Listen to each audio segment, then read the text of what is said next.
right, so picture this, okay? We're in a classic diner. Yeah. You know the kind. Checkered floors, booths, the whole bit. Smells like coffee and bacon. Ah, I love those places. Yeah, it's the best. Now look around. See those 20-somethings glued to their phones? Yep. And over at the counter, that guy's totally zoned into the football highlights. Classic. But here's the thing. Everyone here, they're all showing us something super important. The power of attention. It really is everywhere, isn't it? It's like the secret engine driving our lives. And that's exactly what we're going to dive into today. Attention. Sounds fascinating. Specifically, we're using this book, Hyperfocus. Oh, yeah. I've heard good things. It's all about how to manage our attention, especially in a world, let's be honest, that's built to distract us. It's true. It's like a constant battle for our attention. Right. But here's the really cool part. The book dives into two specific types of attention, hyperfocus and scatterfocus. Now, that's interesting. I usually just think of focus as one I thing. do. But that's what makes this deep dive so intriguing. I'm hooked already. The author starts off with a simple idea, but it's really profound when you think about it.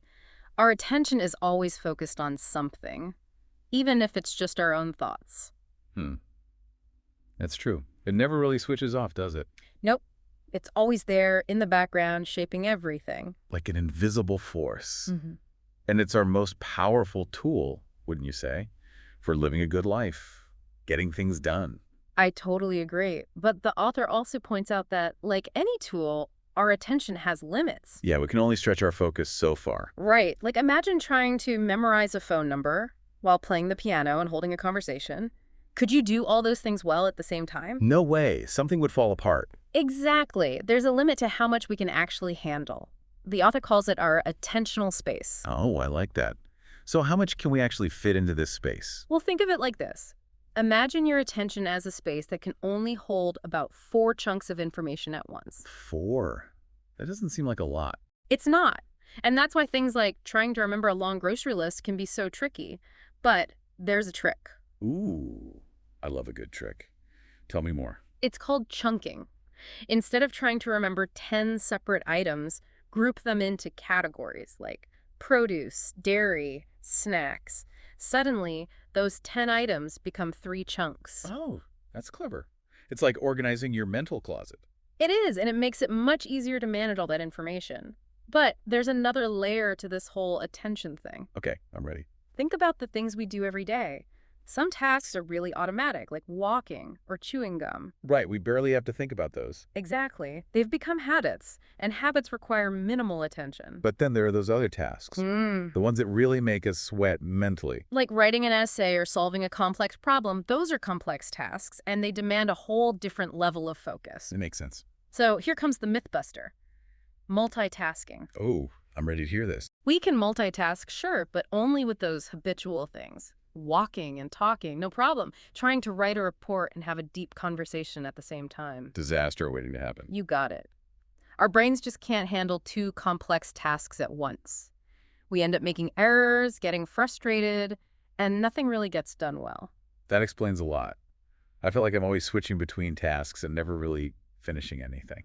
And there's a reason for that. The author calls it attention residue. It's like when you switch from one task to another, a little bit of your attention gets stuck on the previous task. Oh, so it's like mental clutter. Exactly. It makes it harder to fully focus on the new task at hand. Like imagine being in a meeting, but your mind keeps drifting back to that project you were working on before. Oof, I know that feeling all too well. So this is where hyperfocus comes in, right? You got it.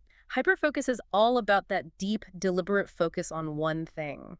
Like eliminating distractions, battling that inner resistance to focus, and finding that flow state where time just flies by. Ah, flow state. That's magical. Like when you're so engrossed in your work that hours feel like minutes. That's it. And the book has all sorts of techniques for getting into that zone, but the real surprise is scatterfocus. Right, that's the one I'm still wrapping my head around. Intentionally unfocusing. How could that be productive? I know, it sounds counterintuitive, right? But stay tuned, because that's what we're going to unpack in the next part of our deep dive. Can't wait. This is already making me rethink how I approach, well, everything. Okay, so last time, things got pretty mind-blowing, right? I know, right? Scatter focus. Who knew? It really challenges how we think about productivity. Totally. And what I find fascinating is that it's not about some complicated technique. It's about creating space for your mind to just wander. But how do you actually do that in a world that's constantly bombarding us with stuff? Well, one way, and this might sound a little crazy at first, is to actually invite boredom into your life. Boredom. Seriously, that doesn't sound very productive. I know, right? It seems counterintuitive. But think about it. We're so used to being on all the time. Our phones, social media, everything's designed to keep us stimulated. It's true. It's like we're afraid of just being quiet. Exactly. But those moments of quiet, those are actually crucial. The author actually did these experiments where he forced himself to do boring things. Like what? Watching paint dry? Exactly. Yeah. Things like that. And you know what? He found that those periods of boredom actually made him more creative afterwards. Huh. So it's like giving your mind a chance to declutter, make room for new ideas. That's it, like hitting the reset button on your brain. And it doesn't have to be watching paint dry. Think about activities that engage you, but in a gentle way. Okay, I'm intrigued. Give me some examples. Going for a walk in nature, listening to music, taking a long bath, even doing the dishes. These can all be opportunities for scatter focus. Oh, you know what? I always feel guilty if I go for a walk and I'm not listening to a podcast or something. I think we've all been there. But those quiet walks, those are golden. That's when your subconscious mind can really work its magic. So I should embrace those walks. Just let my mind go wherever it wants. Exactly. And when those insights pop up, write them down. Don't let those gems slip away. That's my problem. I'll have a great idea in the shower, and then by the time I'm dressed, it's gone. Writing it down not only helps you remember, but it also kind of solidifies the idea, makes it more real. Okay, that's a great tip. I need to keep a notepad handy at all times. But let's talk about hyperfocus for a minute. That's what we need when we really need to buckle down and get stuff done, right? Exactly. It's about focusing all your attention on a single task. And one of the most important things for achieving hyperfocus is setting clear intentions. So before I even start working, I need to know exactly what I want to accomplish. Yep. The author have this exercise called the Rule of Three. You write down your three most important intentions for the day. 3. Just 3. Just three. But they have to be specific and actionable. This way, you're not just vaguely trying to get things done. You have a clear roadmap. That makes a lot of sense. I always feel scattered when I have a million things on my to-do list. 3 clear intentions would be so much better. I think you'll be surprised how much of a difference it makes. But setting intentions is only half the battle. The next step is managing distractions. Ugh, distractions. They're the worst. I know, but the good news is we can manage them, both the internal and external ones. Okay, let's start with the internal ones. My mind is like a ping pong ball constantly bouncing around. How do I tame that? Well, one trick is to externalize those distractions. Instead of letting them bounce around in your head, get them out on paper. Ooh, so like a worry journal. Exactly. Just jot down anything that's distracting you, or keep a running list on your computer. I love that. It's like giving those thoughts a place to go so they don't take over your whole mind. Exactly. You acknowledge them, get them out of your head, and then you can refocus on your work. Now, external distractions are a bit more straightforward. Like turning off notifications, putting my phone on airplane mode, that kind of thing. Exactly. Create a distraction-free zone. Some people need total silence. Others like to listen to calming music. Oh, I'm definitely a music person. But it has to be the right kind. Classical or nature sounds work for me, but anything with lyrics is too distracting. It's all about finding what works for you. There's no one-size-fits-all approach. So I've set my intentions, I've eliminated distractions, but then comes that moment when I just don't want to do the work. You know that feeling? Oh, we all know that feeling. Yeah. It's resistance. It's a natural part of being human. But there's a trick for overcoming it. The 1-minute rule. Okay, I'm listening. Tell me more. When you're feeling that resistance, tell yourself you'll work on the task for just 1 minute. Just 1 minute. And often, that's all it takes to get you started. Oh, I like that. It's like tricking your brain into getting into gear. It is. And once you're in motion, it's much easier to stay in motion. Okay, so 1-minute rule. Got it. What else? Another trick is to reframe the task in a more positive light. Instead of focusing on how much you dread it, think about the benefits of completing it, the sense of accomplishment you'll feel. So it's all about shifting your perspective. I can do that.